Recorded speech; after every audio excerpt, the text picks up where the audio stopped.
जो सुबह मैंने केस सबने पढ़ा होगा आई गेस, और जो पिन किया था सर ने केस, तो एक लड़की का केस है, 6 ईयर ओल्ड फीमेल।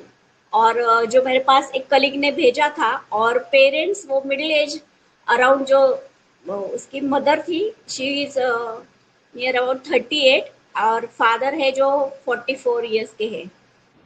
तो वो लोगों ने जिसने मेरे पास भेजा था, she was the main physician to them.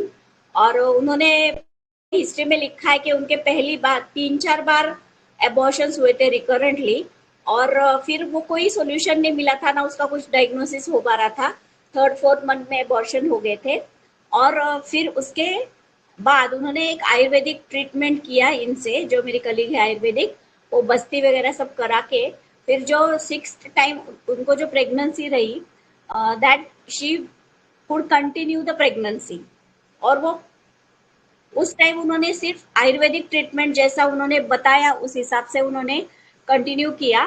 लेकिन क्योंकि ये 6th प्रेगनेंसी था, तो उनको कोई चांस नहीं लेना था, तो सब कुछ ठीक होते हुए भी उन्होंने प्लान सीजर किया। और उसके बाद में ये सीजरियन से ये लड़की पैदा हुई है। जैसे लिखा था कि child didn't cry for few seconds. जो मदर ने बताया कि जैसे ही डिलीवरी हुआ तो इमीडिएटली बच्चा जैसे रोना चाहिए था फास्ट, उस उतने सेकंड तक रोया नहीं, और रोया भी तो बहुत फीबल सी क्राई थी उसकी, बहुत मतलब बहुत धीमी आवाज में बच्चा रोया। तो ये बात डॉक्टर ने भी कंफर्म की थी उनके। और फिर उसको 4-5 दिन के लिए इंक्यूबेटर में रखा गया ड्यू टू फिजियोलॉजिकल जॉन्डिस। उसके बाद में जैसे जैसे टाइम निकलता गया, उनको ये समझ में आ रहा था कि इसकी जो डेवलपमेंट है as compared to the others थोड़ी सी डिलेड है। जैसे कि दांत निकलना 12-14-15 महीने हो गए, तो उसके बाद में उसको एक या दो दांत निकले। फिर वॉकिंग और टॉकिंग ये भी सब डिलेड था। जैसे लिखा कि 3 साल तक वो मम्मा पापा पप्पा दादा ऐसे ही बोल रही थी। अभी वो बोल रही है, लेकिन जब से मेरे पास इतने दिन से आ रही है, 5-6 महीना हो गया, even she has not talk a complete sentence with me. ना उसने कभी खुद का नाम भी मुझे बताया था। तो ये सब मेरे ऑब्जर्वेशन थे, और मैंने आपको एक वीडियो भी भेजा था कि how the child is looking. Child दिखता कैसे है और वो किस तरीके से रिस्पॉन्ड कर रहा है, वो भी आप लोगों ने देखा होगा।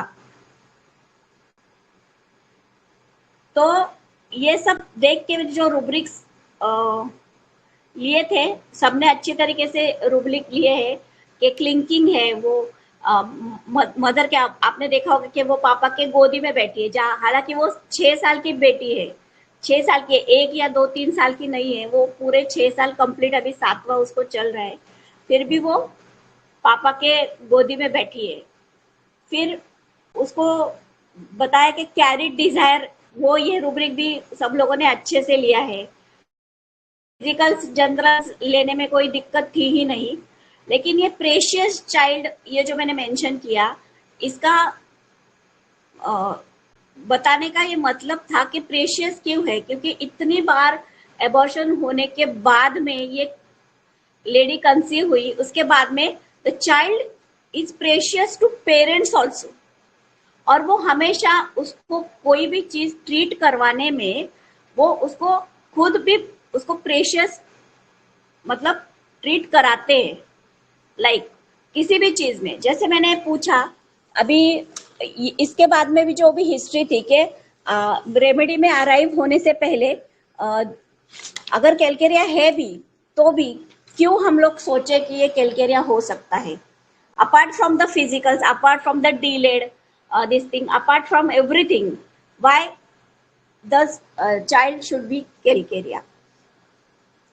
आपने ऑब्जर्व किया होगा कि इसकी फिजिकल कॉन्स्टिट्यूशन कैलकेरिया कार्प की तरफ नहीं जाती है, तो हम लोग फॉस्फोरस सोच सकते थे, क्योंकि डिजायर्स एवर्जन्स दोनों में जा रहा है। लेकिन अगर आप देखोगे कि पेरेंट्स ने मुझे, या पेरेंट्स का वो जो वीडियो आपने देखा होगा कि अगर इसको कोई चीज चाहिए या हम कोई चीज उसको करने के लिए मना करते हैं, तो वो रोती रहती है, और रोएगी तो हम लोग फिर क्या करना है कि हमको उसको समझाना पड़ता है, हमको उसको फुसलाना पड़ता है, हमको उसको अप्रिशिएट करना पड़ता है या फ्लैटर करना पड़ता है। हाँ, तू कितनी अच्छी है, तू ये कितने अच्छे से कर रही है, कितने अच्छे से तूने ये खाया वो खाया, ऐसे करके उसको अप्रिशिएट करना पड़ता है, फ्लैटर करना पड़ता है, मतलब उसको समझाना पड़ता है कि यू आर सो स्पेशल, और वो महसूस करवाना पड़ता है, तब वो जाके शांत हो जाती है। और उसको खेलने भी जाना है, जैसे अभी अभी तक देखिए स्लो लर्निंग का एक और इसमें क्राइटेरिया ये है कि अभी 6 years कंप्लीट होने के बाद में still she is in the senior KG, अभी वो फर्स्ट में स्टैंडर्ड में भी नहीं है। हालांकि आजकल के बच्चे 6 years में फर्स्ट स्टैंडर्ड में जाते हैं, अभी तक उन्होंने उसको रिपीट करवाया है क्योंकि उसका ग्रास्पिंग जो है वो इतना फास्ट नहीं है।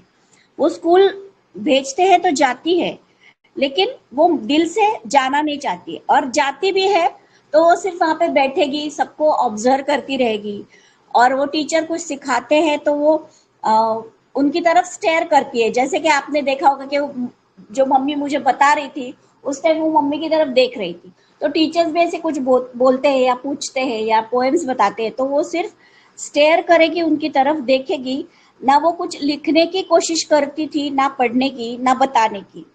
तो ये टीचर्स हमेशा उसको कंप्लेंट करते थे, लेकिन पेरेंट्स का कहना है मे बी क्योंकि वो हर कोई पेरेंट्स अपने बच्चों से प्रोटेक्टिव रहते हैं, तो उन्होंने बोला वो तो लेकिन हम घर में पूछते हैं तो बताती है, थोड़ा बार बार पूछना पड़ता है लेकिन बताती है।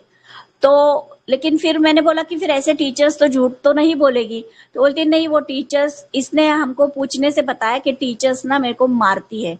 तो मैंने बोला ये आपने कंफर्म किया? तो बोलते हाँ, वो टीचर्स ने एक बार इसको पेंसिल से ऐसे चुभा था हाथ पे, तो हमने पूछा ये क्या लगा क्या लगा, तो उसने बताया ही नहीं, हमको भी नहीं बताया।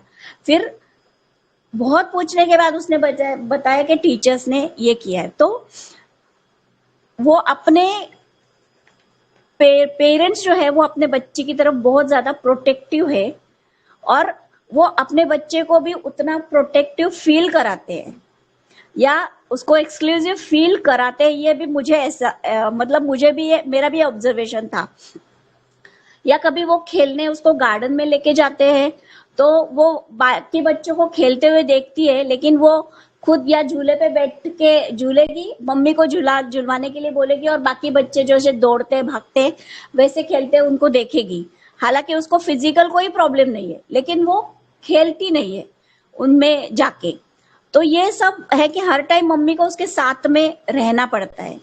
तो ये सब चीजें आप देखोगे, तो ये सब चीजों से मैंने जो एट्रीब्यूट निकाला है जैसे आपने सब लोगों ने अच्छी तरीके से अराइव हुए हो आप कैलकेरिया पे, तो ये कैलकेरिया है, तो मैं कैलकेरिया कार्प की तरफ ज्यादा मेरा एट्रीब्यूट था, ना कि फॉस्फोरस की तरफ।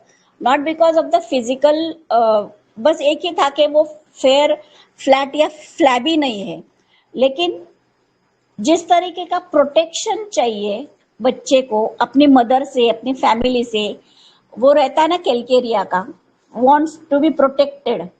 हाँ, और वो है, वो अच्छी तरीके से, ये है मेरा कैलकेरिया का एक्चुअली एंट्री पॉइंट था बिफोर रेपर्टाइजेशन। ये जो ऑब्जर्वेशन की तरफ से ही मेरा इसकी तरफ ये एंट्री पॉइंट था।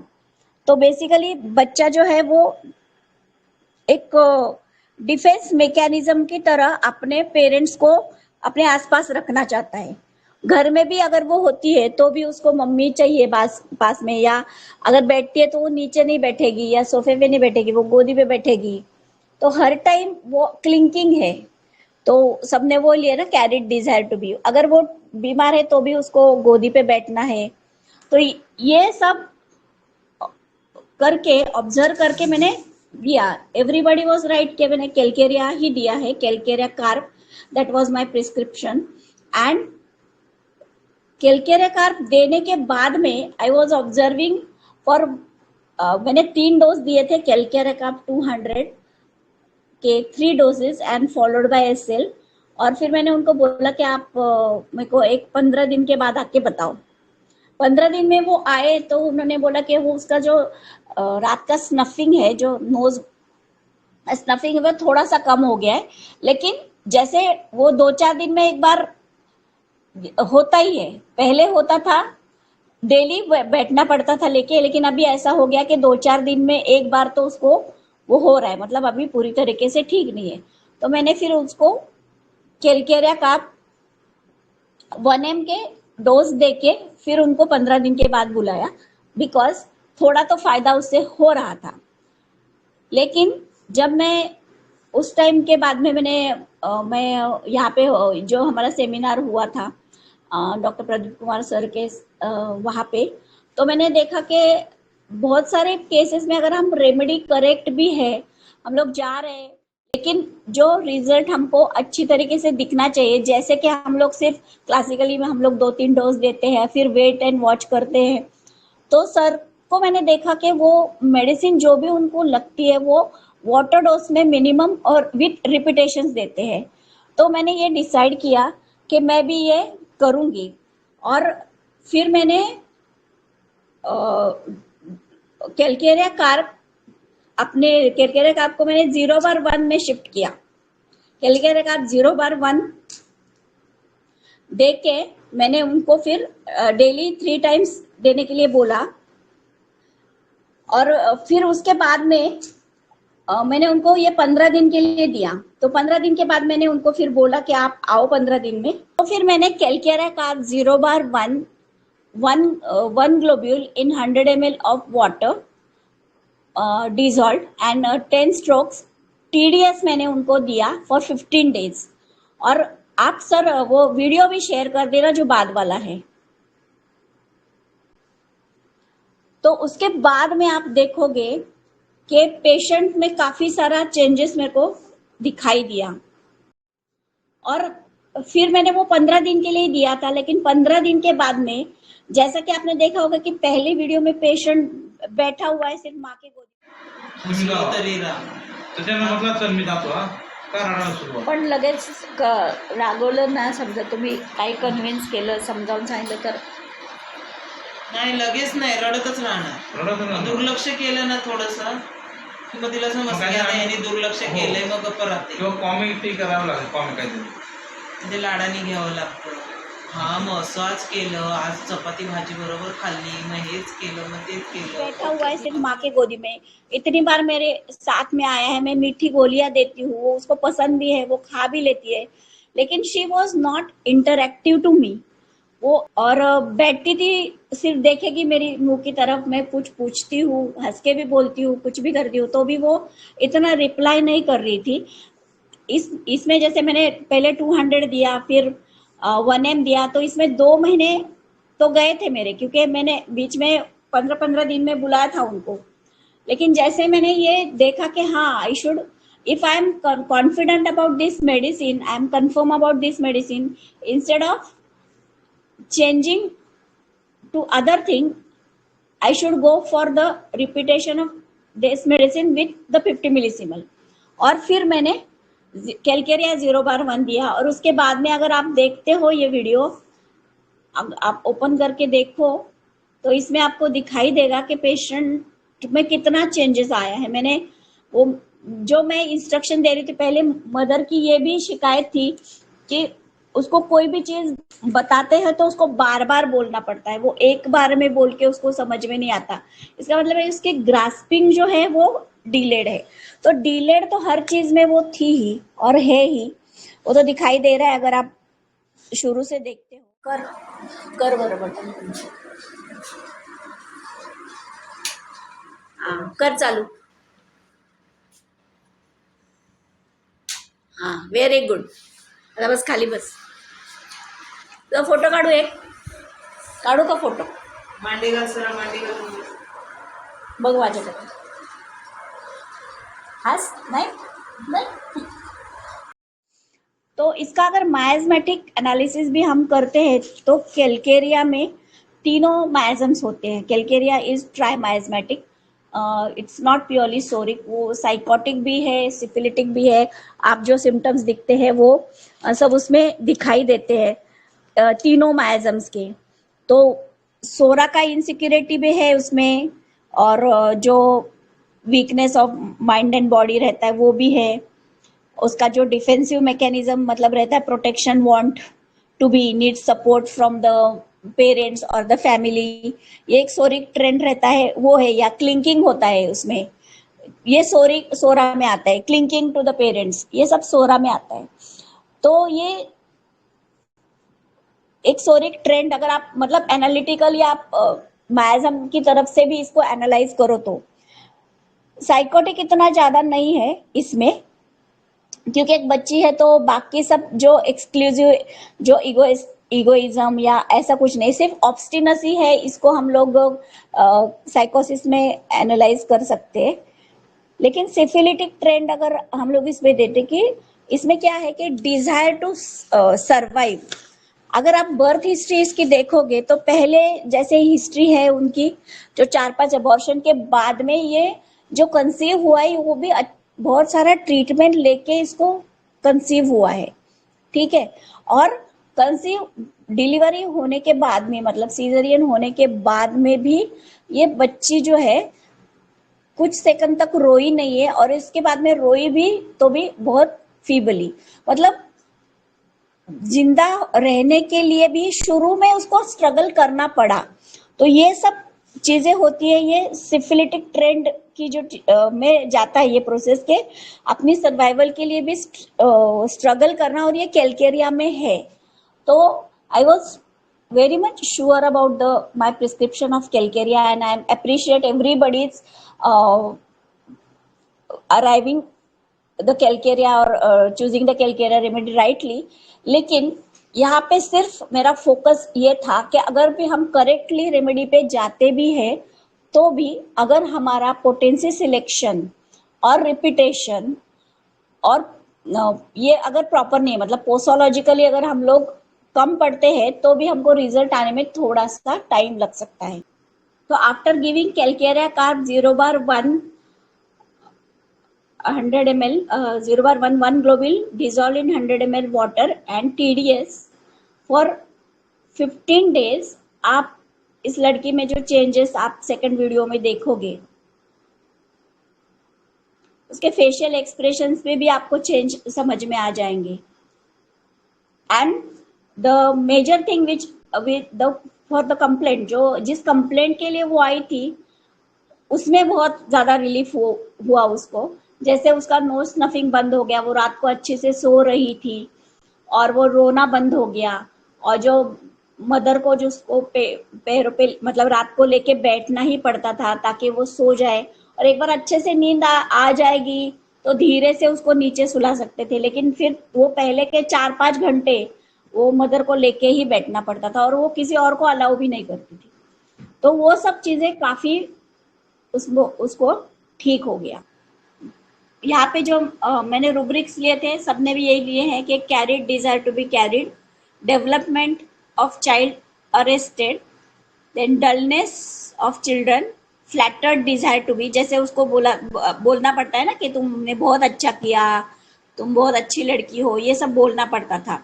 और रॉकिंग एमुलेट्स मतलब जैसे जब रात को जैसे उसको ये प्रॉब्लम होती थी तो उसको नैप पे गोदी में लेके उसको बार बार ऐसे हिला के ही सुलाना पड़ता था। और talking slow, learning to talk, ये सब रूब्रिक्स तो है ही। और जो फिजिकल रूब्रिक्स मैंने लिए थे, desires fish, desire eggs, desire mutton, फिर एवर्जन मिल्क, एवर्जन की जब एवर्जन नहीं है एग्रेवेशन मिल्क है, जैसे ही दूध पीती है तो उसको कॉन्स्टिपेशन होता है, इसीलिए उन्होंने बचपन से कभी इसको ज्यादा दूध दिया नहीं है। तो ये सब रूब्रिक्स लेके दोनों भी आए थे, कैलकेरिया एंड कैलकेरिया फॉस भी आ रहा था। इन दोनों में मैंने डिफ्रेंशिएट किया तो ज्यादातर कैलकेरिया कार्ब का, not only because of the physical constitution तो कैलकेरिया कार्ब का है नहीं, लेकिन जो एक्टिवनेस और जो रेस्टलेसनेस और जो फिजिकल एक्टिविटी कैलकेरिया फॉस में होती है because of the phosphorus element, वो उसमें नहीं है। वो एक जगह पे बैठेगी, देखेगी, खेलने जाओ तो भी एक ही जगह पे खेलेगी या दूसरों के साथ भागम दौड़ करके खेलेगी नहीं, जो कि कैलकेरिया फॉस ज्यादा एक्टिव रहता है फिजिकली भी और मेंटली भी, रेस्टलेस भी रहता है, वो नहीं था। इसलिए मैंने कैलकेरिया फॉस के बारे में सोचा नहीं, हालांकि दोनों में 8-8 रूब्रिक्स कवर किए हैं और दोनों को 15-15 मार्क्स है, लेकिन मैंने सिर्फ फिजिकल उसका कॉन्स्टिट्यूशन देख के कैलकेरा फॉस नहीं सोचा, मैंने कैलकेरा कार्ब दिया। तो आप इसमें देखोगे कि इसका जो पहले जैसे बच्चा पहले वीडियो में जैसे अपने पेरेंट के गोदी में ही बैठी हुई थी, लेकिन नेक्स्ट टाइम आई तो वो she was on my examination table, वो वहां पे बैठी थी। फिर वो अपने आप से जैसे मैं बात कर रही थी पेरेंट्स के साथ में, तो she was playing with the button and they also saw के अरे ये यहाँ पे इतना आके हर टाइम चुपचाप बैठी रहती थी गोदी में, लेकिन वो वहां जाके चढ़ के वो बटन चालू बंद कर रही है। थोड़ा कोऑर्डिनेशन भी अगर आप इसका देखोगे बटन्स में, तो पहले मैंने बोला कि क्या कर रही हो, तो मैंने बोला अच्छा वो बटन, तो बोला पंखा किधर है, पंखा चलाओ, पंखा बंद करो। तो कोई भी बच्चे हैं तो फटाफट सब बटन बंद करते हैं इस एज के, लेकिन शी थॉट कि कौन सा होगा, एंड देन वो एक हाथ से दबाया फिर बंद किया, and then she could understand कि ये वाला बटन है वो फैन का है। मतलब उसका जो थिंकिंग कोऑर्डिनेशन है वो भी थोड़ा बहुत मुझे इम्प्रूव लगा। तो अभी तो पेशेंट काफ़ी बेटर है, उसका जो लुक है उस पे जो फेस का जो लुक था बिकॉज ऑफ द एड्रेनालाइन, वो मुंह भी थोड़ा सा खुला हुआ रहता था जैसे भी देखेगी, क्योंकि नाक से ब्रीदिंग अच्छे से हो नहीं पा रही थी, तो मुंह से ब्रीदिंग करना वो सब बंद हो गया है and she is improving. CC potency से रिजल्ट नहीं आया, एलएम पोटेंसी से आया। उसका रिपीटेशन कैसा था मैडम?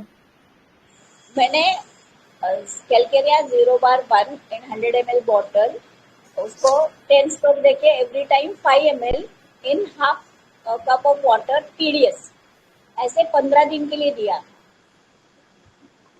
और 15 जी दिन के बाद में उसका जो फिजिकल प्रॉब्लम जो है, जो एडिनॉइड्स का, जैसे वो रात को सोना, स्नफिंग, ड्राई कोराइजा, और वो रात को रोना, फिर उसको लेके बैठना, ये सब जो प्रॉब्लम, वो मोर देन 70-80% ठीक हो गया। फिर मैंने फिर से उसी मेडिसिन पे उसको रखा 15 days, and then I could see the changes in her physical activity. और जैसे वो मेरे से पहली बार उसने, वो बच्चे ने, जो आप सेकंड वीडियो देख रहे हो, तो मैंने जो बताया वो इंस्ट्रक्शन उसने फॉलो किया और वो हंसी थी।